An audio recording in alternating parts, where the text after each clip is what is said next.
पूर्व अमेरिकी राष्ट्रपति डोनाल्ड ट्रंप पर गोली चलाने की घटना के बाद मौजूदा अमेरिकी राष्ट्रपति जो बाइडेन ने राष्ट्र को संबोधित किया। उन्होंने कहा कि एक पूर्व राष्ट्रपति को गोली मार दी गई और एक अमेरिकी नागरिक की हत्या कर दी गई। अमेरिका को उस रास्ते पर नहीं जाना चाहिए जिस पर हम अपने इतिहास में पहले भी जा चुके हैं। बाइडेन ने कहा कि हिंसा कभी भी जवाब नहीं रही है, चाहे वह डेमोक्रेट सदस्यों को गोली मारना हो, 6 जनवरी को कैपिटल हिल पर हमला हो, नैन्सी पेलोसी के पति पर हमला, चुनाव अधिकारियों को धमकी, मौजूदा गवर्नर के खिलाफ अपहरण की साजिश या फिर डोनाल्ड ट्रंप की हत्या का प्रयास हो। अमेरिका में इस प्रकार की हिंसा के लिए कोई जगह नहीं है। शराब नीति केस में जेल में बंद अरविंद केजरीवाल की जमानत पर आज दिल्ली हाईकोर्ट में सुनवाई होगी। 20 जून को राउज एवेन्यू कोर्ट ने केजरीवाल को जमानत दे दी थी। 21 जून को ईडी ने हाईकोर्ट में फैसले को चुनौती दी थी। 25 जून को इस पर सुनवाई हुई। ईडी ने तब हाईकोर्ट से कहा था कि ट्रायल कोर्ट ने हमारा पक्ष ठीक से नहीं सुना। दोनों पक्षों की दलीलें सुनने के बाद हाईकोर्ट ने कहा था कि सही ढंग से बहस नहीं हुई थी, इसलिए राउज एवेन्यू कोर्ट के फैसले को रद्द करते हैं। कोर्ट ने कहा था कि फैसले को देखकर ऐसा लगता है कि केजरीवाल को जमानत देते समय विवेक का इस्तेमाल नहीं किया गया। अदालत को ईडी को बहस करने के लिए पर्याप्त अवसर देना चाहिए था।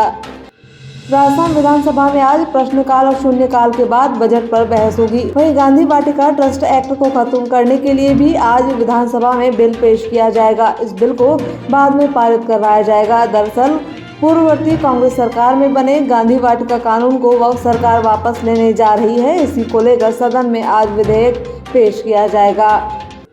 राजस्थान विधानसभा में प्रश्नकाल के दौरान आसीन विधायक जब्बर सिंह सांखला ने वन विभाग के कार्यालय में रिक्त पदों को लेकर सवाल पूछा। इस पर वन एवं पर्यावरण मंत्री संजय शर्मा ने जवाब दिया कि राजकीय विभागों में रिक्त पद प्रक्रिया के तहत भरे जाते हैं। वहीं विधायक सांखला ने वन मंत्री से पैंथर का पिंजरा रखवाने की मांग की। इस पर मंत्री शर्मा ने क्षेत्र में जल्द ही पिंजरे की व्यवस्था करवाने की बात कही।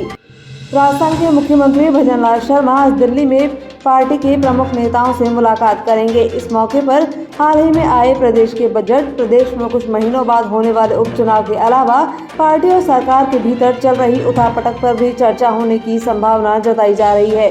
चर्चा के एजेंडे में कृषि मंत्री किरोड़ीलाल मीणा के इस्तीफे का मामला भी शामिल किया जा सकता है। मालूम हो कि राजस्थान में हाल ही में हुए लोकसभा चुनाव में 5 विधानसभा सीटें ऐसी हैं जहां के विधायक सांसद चुन लिए गए हैं।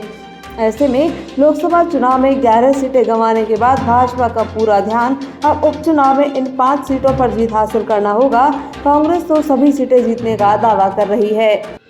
नेता प्रतिपक्ष टीकाराम जूली ने एक इंटरव्यू में कहा कि बीजेपी सरकार में 4 पावर सेंटर बन गए हैं, पता ही नहीं लग रहा कि किसकी चल रही है। सीएम मंत्रियों को अनुभव नहीं है, ब्यूरोक्रेसी हावी है, जब तक पता लगेगा तब तक लुटिया डूब जाएगी। वहीं उन्होंने पीसीसी चीफ गोविंद सिंह डोटासरा से राजनीतिक प्रतिस्पर्धा को लेकर कहा कि मेरी डोटासरा से कोई प्रतिस्पर्धा नहीं है। वहीं अगर अगले चुनाव में प्रदेश में फिर से कांग्रेस की सरकार बनती है तो अगला मुख्यमंत्री कौन होगा, इस पर जवाब देते हुए जूली ने कहा कि कांग्रेस का आलाकमान ही यह तय करता है और आगे जब कभी भी ऐसा अवसर आएगा तो कांग्रेस आलाकमान ही मुख्यमंत्री का चेहरा तय करेगा।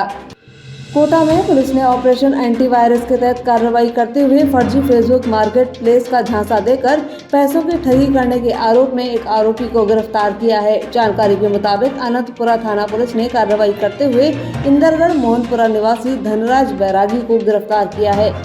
आरोपी युवक गणेश मेहरा के नाम से फर्जी आईडी बनाकर पेज पर सस्ते दामों में पेपर प्लेट मटेरियल दिलाने के नाम पर ठगी किया करता था।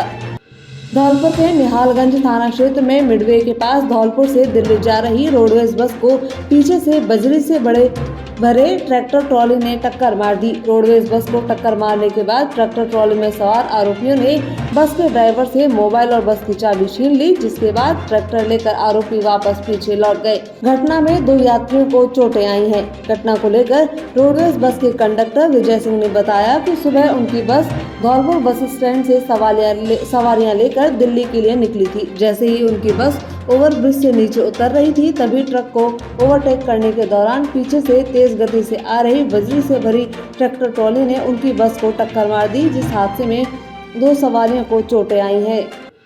राजस्थान लोक सेवा आयोग आरपीएससी द्वारा आरएएस मुख्य परीक्षा 2023 का आयोजन आगामी 20 और 21 जुलाई को सुबह 9 बजे से 12 बजे तक और दोपहर 2:30 बजे से 5:30 बजे तक किया जाएगा। इसके लिए अजमेर, जयपुर, जोधपुर, कोटा, उदयपुर जिला मुख्यालयों पर परीक्षा केंद्र बनाए गए हैं। वहीं आरपीएससी की ओर से 17 जुलाई को परीक्षा के प्रवेश पत्र ऑनलाइन माध्यम से जारी किए जाएंगे। राजस्थान में मानसून पूरी तरह से सक्रिय है। आज भी प्रदेश के कुल 30 जिलों में बारिश का अलर्ट जारी किया गया है। इनमें 8 जिलों में भारी बारिश की चेतावनी जारी की गई है। यहां तेज हवा भी चल सकती है। केवल बीकानेर, हनुमानगढ़ और श्रीगंगानगर में बारिश का अलर्ट जारी नहीं किया गया है।